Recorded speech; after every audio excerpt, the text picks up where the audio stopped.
Sudah 26 tahun yang lalu sejarah reformasi bangsa ini berlalu.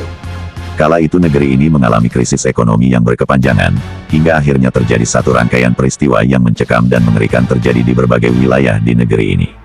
Penjarahan dan pembakaran serta pengerusakan yang dilakukan masyarakat terhadap pertokoan terjadi di berbagai wilayah, diakibatkan dari kesulitan ekonomi masyarakat, sehingga para pemilik mengalami kerugian yang begitu besar, sehingga mengakibatkan kelumpuhan ekonomi yang hebat. Belum usai peristiwa penjarahan pertokoan, sudah disusul gelombang demo yang begitu besar. Gelombang demo yang dilakukan oleh berbagai kalangan masyarakat dan mahasiswa, hingga membuat aparat keamanan mengalami kesulitan untuk mengendalikan gelombang massa tersebut. Bahkan sampai pada akhirnya, aparat mengambil tindakan tegas, namun tindak tegas tersebut membuat banyak korban dari kalangan mahasiswa dan masyarakat. Tindak tegas tersebut menjadi tindakan represif, yang akhirnya bukan menyurutkan semangat masyarakat, bahkan menjadikan masyarakat semakin bersemangat dan bersatu. Jalan-jalan dipenuhi dengan masyarakat hingga akhirnya gedung kura-kura yang menjadi pusat kantor legislatif MPR DPR dikuasai oleh masyarakat dan mahasiswa hingga diduduki bersama-sama. Peristiwa ini tidak dapat terkendali lagi, hingga membuat suasana saat itu sangat mencekam.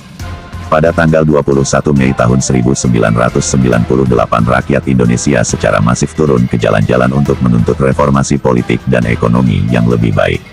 Peristiwa ini merupakan titik balik dalam sejarah bangsa Indonesia dan membuka jalan bagi perubahan yang signifikan. Peristiwa ini dikenal dengan nama reformasi. Pada tahun 1998, Indonesia mengalami krisis ekonomi yang parah. Banyak rakyat Indonesia yang merasa tidak puas dengan kondisi politik dan ekonomi yang dihadapi negara. Korupsi yang merajalela, krisis moneter, dan ketidakadilan sosial membuat banyak rakyat tidak puas. Hal itu kemudian menjadi penyebab kekesalan yang akhirnya memicu peristiwa reformasi tanggal 21 Mei tahun 1998. Pada hari itu, masyarakat menuntut turunnya harga-harga kebutuhan pokok yang telah melonjak sejak Juli tahun 1997. Selain itu, masyarakat juga menuntut MPR agar tidak mencalonkan kembali Soeharto yang sudah menjabat selama 32 tahun dalam 7 periode pemilihan presiden.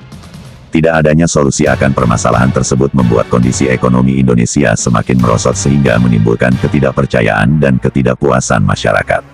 Ketidakpuasan tersebut kemudian kian membesar serta memicu demonstrasi besar-besaran yang dilakukan oleh berbagai aksi mahasiswa di seluruh wilayah Indonesia.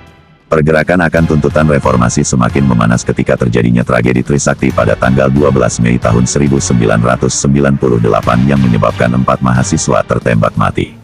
Kala itu hubungan mahasiswa dan masyarakat dengan polisi dan tentara memanas. Saking panasnya, reformasi tanggal 21 Mei tahun 1998 tercatat sebagai kerusuhan terbesar yang pernah terjadi di Indonesia. Inilah sejarah yang tidak boleh dilupakan oleh anak cucu bangsa ke depan, dan harus tetap menjadi catatan kelam sejarah bangsa. Namun demikian, era reformasi sudah 26 tahun berlalu, 6 presiden telah memimpin menggantikan Soeharto yang dianggap otoriter dan korup.